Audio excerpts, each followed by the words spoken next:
Hello, church. So here's our devotional for Thursday, January 29th.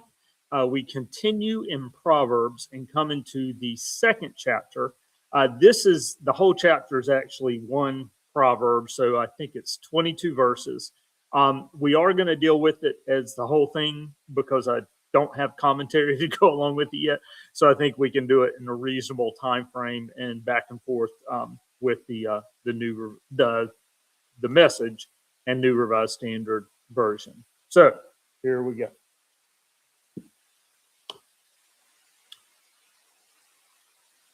And this is entitled The Value of Wisdom.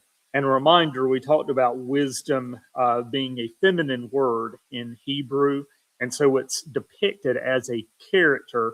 When we do Peterson, you'll also have wisdom. The title Fear of God is also capitalized as a personification of our knowledge of the Lord, knowledge of God, you're also going to hear. So here we go.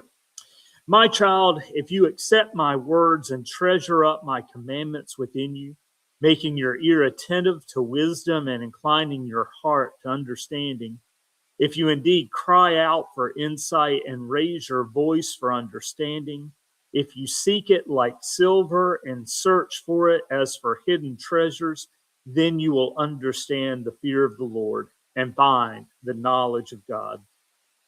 For the Lord gives wisdom. From his mouth come knowledge and understanding. He stores up sound wisdom for the upright. He is a shield to those who walk blamelessly, guarding the paths of justice and preserving the way of his faithful ones. Then you will understand righteousness and justice and equity, every good path. For wisdom will come into your heart, and knowledge will be pleasant to your soul. Prudence will watch over you, and understanding will guard you. It will save you from the way of evil, from those who speak perversely, who forsake the paths of uprightness to walk in the ways of darkness, who rejoice in doing evil and delight in the perversiveness of evil, those whose paths are crooked and who are devious in their ways. You will be saved from the loose woman, from the adulteress with her smooth words, who forsakes the partner of her youth and forgets her sacred covenant. For her way leads down to death, and her paths to the shades.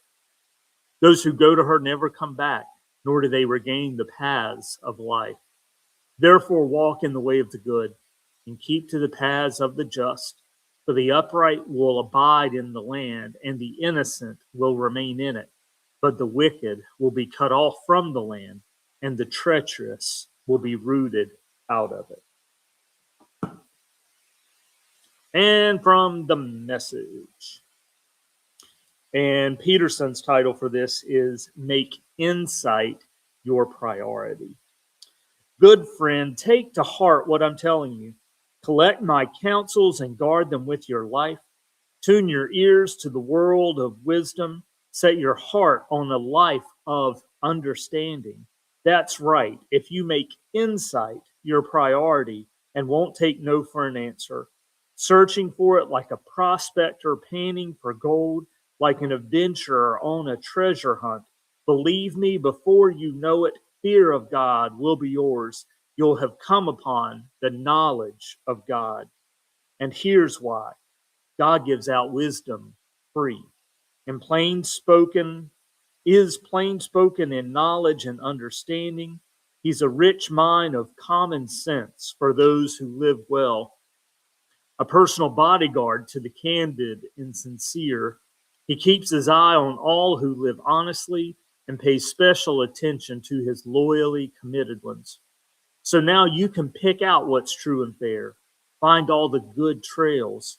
Lady Wisdom will be your close friend, and Brother Knowledge your pleasant companion. Good sense will scout ahead for danger. Insight will keep an eye out for you. They'll keep you from making wrong turns or following the bad directions of those who are lost themselves and can't tell a trail from a tumbleweed. These losers who make a game of evil and throw parties to celebrate perversity, traveling paths that go nowhere, wandering in a maze of detours and dead ends.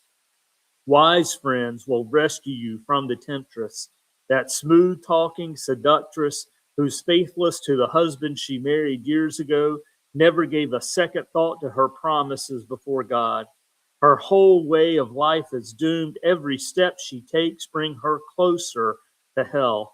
No one who joins her company ever comes back, ever sets foot on the path to real living.